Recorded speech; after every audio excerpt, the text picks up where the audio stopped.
Bakunzi ba Gasaro TV no Kwezi TV turabasuhuje aho murereye mu mpande zose z'isi tubabwira ko tubakunda mwebwe mukurikira ibiganiro byacu umunsi ku wundi ndetse dukomeza twibuka ku nshuro ya 31 jenoside yakorewe abatutsi muri Mata mu mwaka w'1994 twibuka twiyubaka. Turifuza no kuganira ku magambo Teta Sandra benshi muramuzi yabaye Miss SFB ndetse amagambo ya postinze kuri Snapchat ye ndetse no kuri status ya WhatsApp benshi batavuzeho rumwe abandi bakabivuga mu buryo bugiye butandukanye. Reka ku murongo wa telefone turi kumwe na Theo muramuzi dufatanya umunsi ku wundi. Theo tuguhaye ikaze. Yes Sando. Tuguhaye ikaze ku Kwezi TV na Gasaro TV. Surakoze cyane twabwiye abantu yuko mu buryo bwose bushoboka amakuru y'igano cyacu bibagezaho ubwo n'ubundi nubwo batambona kuri kamera ariko amakuru yo no mu gihe tutari kumwe tuba dushobora kuyabaho bitewe n'impamvu runaka. Yego hanyuma rero Theo ngiye mbona abantu benshi batandukanye ntago nanabibonye banyoherereza amagambo Teta Sandra ya postinze ariko nkibaza nti Teta Sandra ko tumuzi twajyaga tumubona kiba no mu Rwanda ataragenda nk'umukobwa w'umunyabwenge ndetse aho benshi bari kuvuga bati wabona bamuhakinze kuri groupe imwe tubanaho nawe urayizi abandi bati ntago wamuhakinze kuko we ubwe yiyemereye ko ayo magambo ari we ya postinze. Amagambo Teta Sandra postinze wowe n'amagambo hakiriye gute ndetse muri iyi minsi 100 yo kwibuka ku 31 jenoside yakorewe abatutsi? Ubundi nta muntu ukwiye kwiyita inzobere yego cyangwa yita umuhanga cyangwa intyoza ngunyuranye n'ibyo amategeko yateganyije. Yego ese ubu nivugo nakoresha mu gihe cyo kwibuka jenoside yakorewe abatutsi nakoresha izihe binsaba kumba nari izindi binsaba bisaba ikintu kimwe cyonyine Sandri minu bumwe ribu n'izindi nzego zitandukanye zitanga terminology cyangwa se inyito zemewe zikoreshwa. Yego iyo rero hari ikintu cyemewe n'amategeko ikindi cyose wowe kijyanye n'icyo bita kugenekereza kuko mu mategeko ntago bama kuvuga ngo reka ngenekereze ubwo ibintu bimeze gutya nabyo ubwo nta kibazo oya niba harateganyijwe imvugo zikoreshwa zikoresha niba zikuvuna ikicekere. Yego kuko hano mu gihe ibi byaha bishingiye ku ngengabitekerezo ya jenoside no guhakana no gupfobya jenoside ushobora kuba ufitemo ingengabitekerezo wowe. Yego ariko cyangwa se imyumvire ufite wakumva hari ubuheza nguni ikujyanamo ukavuga utereka ibyiza yicecekere. Yego kubera ko iriya ngingo ya 38 mu itegeko nshinga ivuga ko uburenganzira bw'umuntu burangira aho bwa mugenzi we butangirira. niko bimeze. Ubundi ikintu nge numva kitambangamiye ntabwo bihagije ngo ngikore ahubwo ntabwo kibangamiye mugenzi wanjye kandi kwa kibangamiye mugenzi wanjye ntago ari ibintu ngomba kuvuga ngo nasesenguye oya hari itegeko ryateganyije. Yego niba hari ministeri bishinzwe n'ubumwe ikaba ifite abashakashatsi ikagira abantu bashinzwe ibintu bitandukanye muri iyo ministeri niba bavuga bati uko buriya mu Rwanda reka kugira ngo wenda urabyumve neza abantu bajye banashingira ku bintu byabaye hari indirimbo za Munyanshoza Dieudonne zazirimo ngo itsemba bwoko hari harimo itsemba ibintu nk'ibyo nyuma ya jenoside ariko abashakashatsi n'abacurabwenge nicyo baberaho.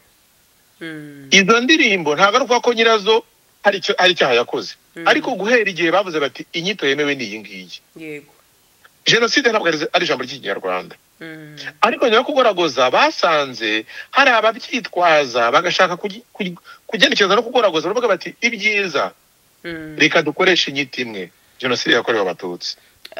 Theo benshi bashobora kwibaza batese Teta ya postinze ayahe magambo. Reka tubanze tubafashe yarapostinze ati nibuka abatutsi bishwe ariko n'abahutu kimwe n'abandi barwanyaga jenoside.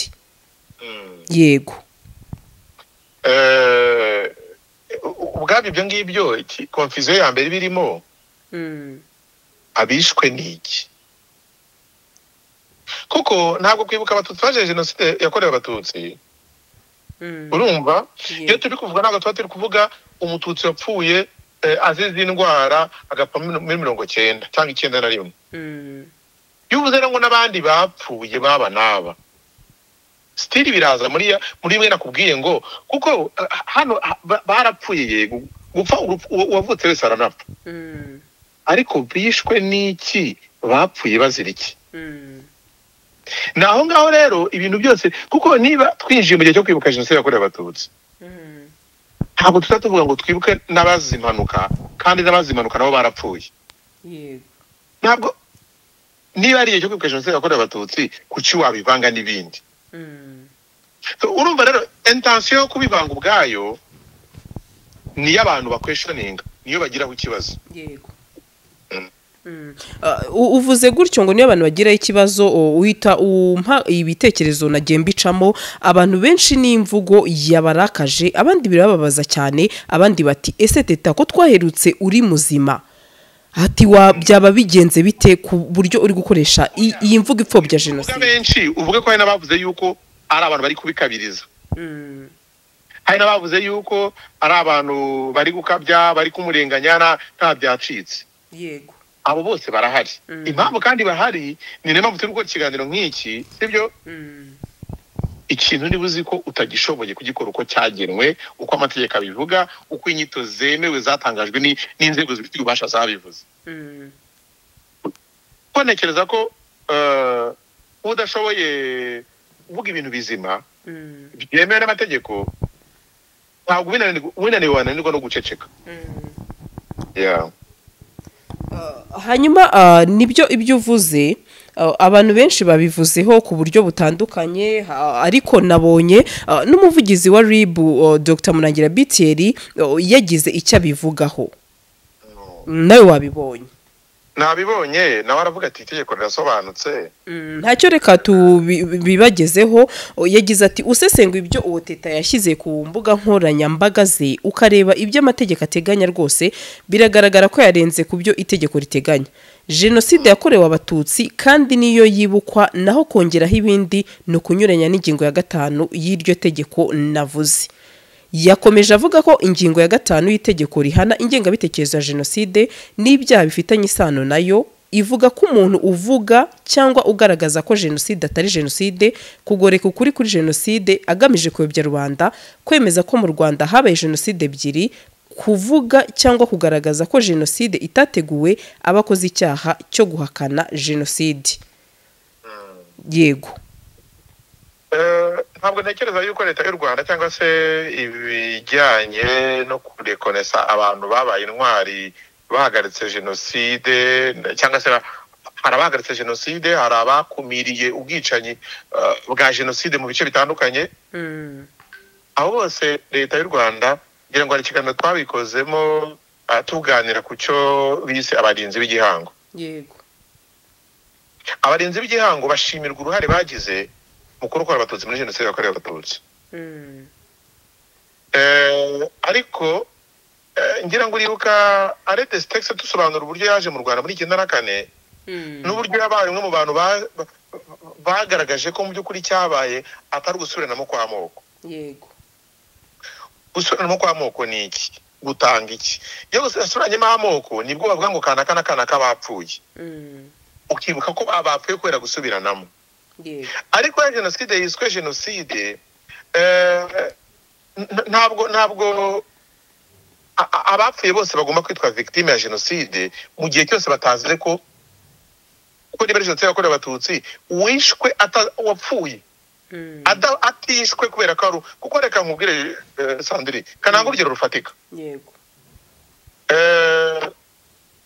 hari interahamwe zicanaga hagati yazo yego kuko zitumvikanye ku byo zasahuye zapfuye muri jenoside yakorewe abatutsi ariko ntabwo zazize jenoside yakorewe abatutsi yego ibyo rero urumva kugira ngo hirindwe confusion hirindwe kubaho ko abantu bashobora kunyuranya ibintu no kwitiranya ibintu wakoresheje inyito ihari reka nkubwire mu myaka 31 ishize hibukwa jenoside yakorewe abatutsi ntabwo amabwiriza n'imvugo zikoreshwa bavuga ngo twarazibabwiye mwarazimenye oya buri gihe iyo hagiye kubaho ibihe byo kwibuka mu guhera mu matariki ya mbere y'ukwezi kwa kane, izo nzego zirimo RIB, zirimo polisi, zirimo kera kiri CNLG, kugeza n'ubu hari minuba umwe, abaho kwibutsa. Si byiza kuvuga gutya, sibyo? Yego. Natwe gari igihe tunacikwa Sandrine, ngira ngo n'ibiganiro twakoze kare tuvuga ku bindi bintu byo muri Kongo, turavuga tutariko abeho ko abantu babyumva, ari ikibazo cya grammaire cyangwa se cy'ikibonezamvugo. Yego. Ati uvuze ngo turibuka jenoside yakorewe abatutsi ku nshuro ya 31, muri grammaire umeze nkaho uvuze ko jenoside ariyo yabaye ku nshuro ya 31. Ariko tubanza kuvuga ngo kwibuka ku nshuro ya 31 jenoside yakorewe abatutsi mu cyambu cya 1994. Yego. So ibyo byose burya impamvu habaho guperesiza umwaka ni ukubera iki? Ni ukugira ngo umuntu amenye ngo icyo uri kuvuga ni iki, cyabaye ryari. Hatabaho n'uwabitiranya n'ibindi ngo mvuge ngo nibi byabaye igihe iki n'iki ni jenoside. Ni nayo mpamvu buriya mu Rwanda 5 n'9 n'7 na 3 usanga byitwa igeragezwa rya jenoside.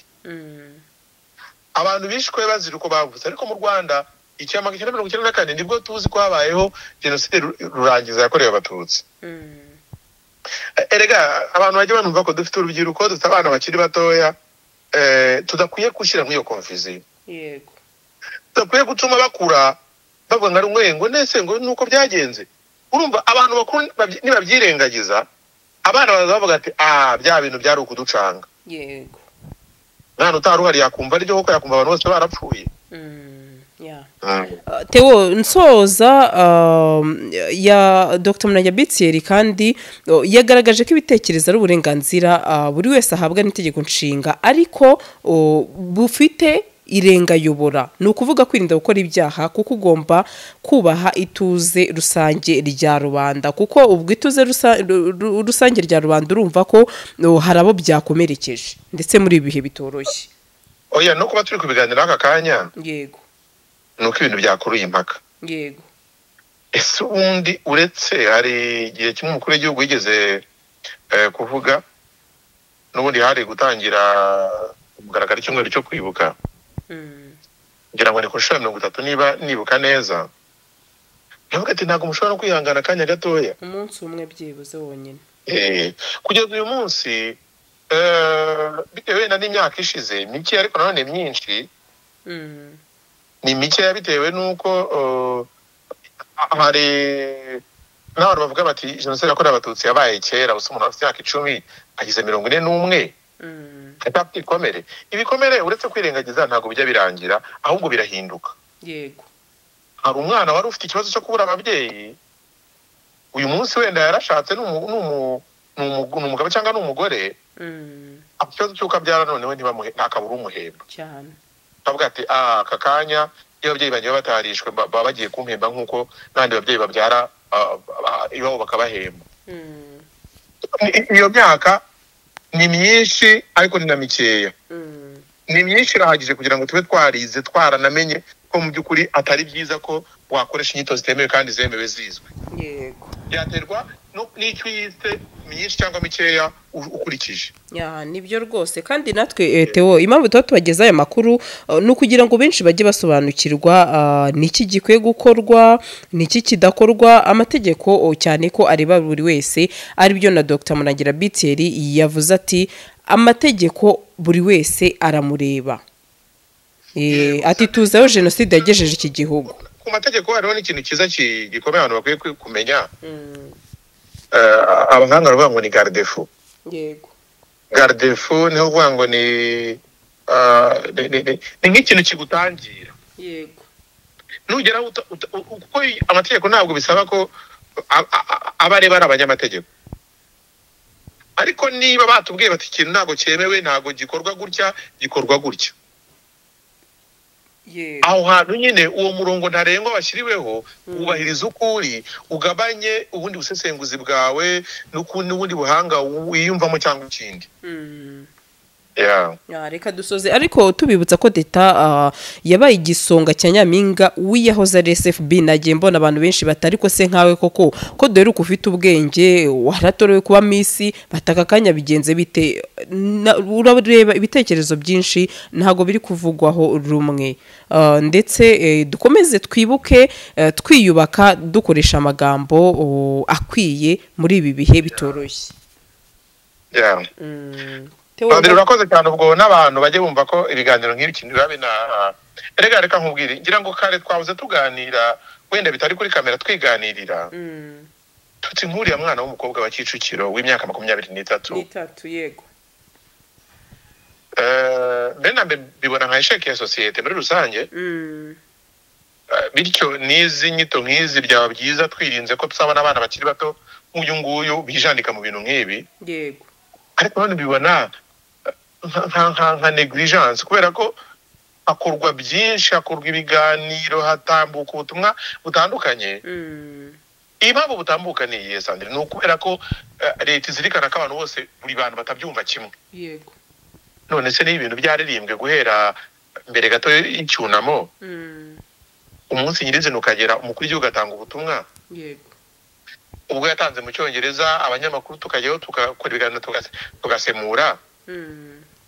Urumva kubirengaho no bushake buke. Ubutumwa Dr. Bimurangira Thierry yavuze ntabwo ari ubwa mbere yabuvuze avuga kuri Teta, ariko na mbere y'uko icyumweru cyo kwibuka gitangira yibukije ibyo bintu ku ma platforms atandukanye. RIP yakoze video ngira ngo y'iminota 2 3 isobanura yego ibyemewe n'ibitemewe. Yego. None se ubwo urumva umuntu yakubwiye ibitemewe akubwira ibyemewe nyuma aragaruka ko yongera bisobanura, ariko arabanje kuguha mu by'ukuri ubutumwa bw'ibyo ugomba gukora n'ibyo ugomba kwirinda. Tewo ndagushimiye cyane. Nawe urakoze Sandrine. Gasaro TV.